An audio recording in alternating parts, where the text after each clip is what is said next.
Everyone from class 7th B. Our friends are going to enact a play called Tenali Paints a Horse. Now my friends will introduce themselves and the characters they. I am Amulya from 7th B. I am playing the role of Raja Krishna Devaraya. I am Vishwa. I am 7th B. I am doing the role of Tenali Ramakrishnan. I am Ruth from 7th B. I play role of first courier. I am Dabu Leva from 7th B. I am playing the role of second courier. I am Tejasri from 7th B playing the role of third courier. I am Akshara. I am Mahima playing role of artist. My name is Vaishnavi. My name is Sri. My name is Vikram. My name is Bhaskar.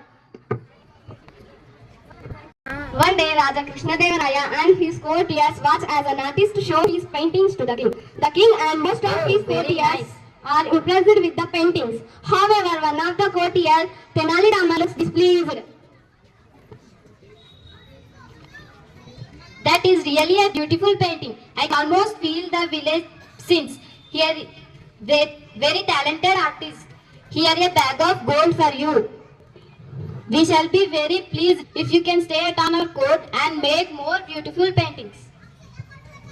Your Majesty is very kind. It will be an honor to paint your Majesty. I do not think they are such a good artist at all. How can you say that? I think they are perfectly lovely.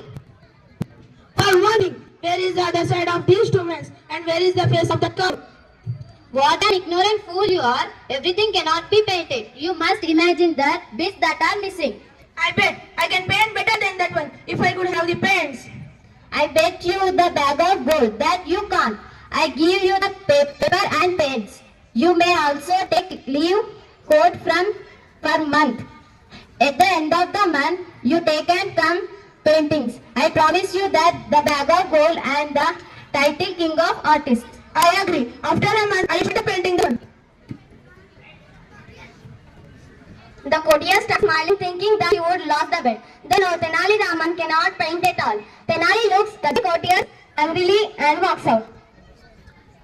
You have really caught him out, sir. He thinks he is the smartest person in the world. He has really painted himself into a corner. I would like to see that. I would not do Satan for that. I think he is really clever. A month is over. The courtiers are waiting for Tenali to bring in his paintings. They are smiling and whispering to each other. So, what do we do today? Sir, the day has arrived when Tenali Raman shows his painting. Where is he? It is late and almost time for my lunch. Perhaps he is so busy with his painting and that harshly.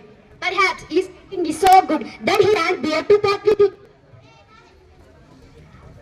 Well, I can't wait anymore. Somebody should go to his house and he said to him he lost his bag of gold. I feel he should pay the court. Indeed, yes, I agree, sir, that he should. There he is. He seems to have brought, but it is covered with. Tenali comes with and carry painting and covered with the sheet of cloth. When Tenali Ji started, the man lifted the cloth, display an empty canvas. But sir, see what a beautiful horse I have done. It's a magnificent stallion. What is this? I can't see the horse. This is very insulting. You are trying to make a fool of me on this nothing on this canvas. Sir, you are the one who told me. Use your imagination. We are looking at paintings. Use your imagination. The rest of the horse is gone to this green grass lush. You can see the edge of its tail. You old rascal, you got better of me. Minister, with the bag of gold, give to Tenali Raman, the cleverest man in my kingdom. The moral of this story is that the true sign of intelligence is not knowledge but imagination. The true sign of intelligence is not knowledge but imagination.